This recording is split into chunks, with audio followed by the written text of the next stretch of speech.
ফ্লিপকাৰ্টেৰে সকলোৱে মোবাইল আনে, সকলোৱে বেলেগ বেলেগ ধৰণৰ মোবাইল আনে।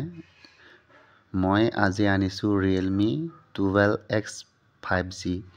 যিহেতু মোবাইলটো ফ্লিপকাৰ্টত অৰ্ডাৰ কৰিছিলোঁ আৰু যিহেতু আজি আহি পালে, মই আপোনালোকক এতিয়া মোবাইলটো আনবক্সিং কৰি দেখুৱাম। আপোনালোকে চাওক।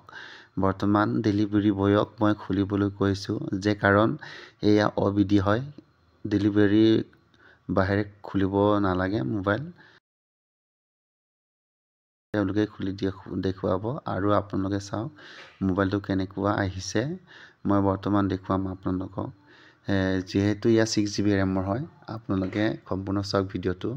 আৰু যদি ভাল লাগে লাইক কমেণ্ট আৰু শ্বেয়াৰ ছাবস্ক্ৰাইব কৰিবলৈ নাপাহৰিব। ইয়াৰ ৰিয়েলমি 12X 5G হয়। মই যিহেতু মোবাইলটো এতিয়া লওঁ তাৰ পৰা আৰু লগতে মোবাইলটো অন কৰি দেখুৱাম আপোনালোকক। আপোনালোকে চাই থাকিব। মই এতিয়া অন কৰোঁ।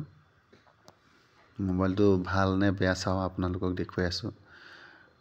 এয়া অন হ'ল, চাওক। ৰিয়েলমি 12X 5G হয়। বৰ্তমান মোবাইলটো ঠিকে আছে। ভিডিঅ'টো যদি ভাল লাগে লাইক কমেণ্ট আৰু শ্বেয়াৰ ছাবস্ক্ৰাইব কৰিবলৈ নাপাহৰিব। ধন্যবাদ।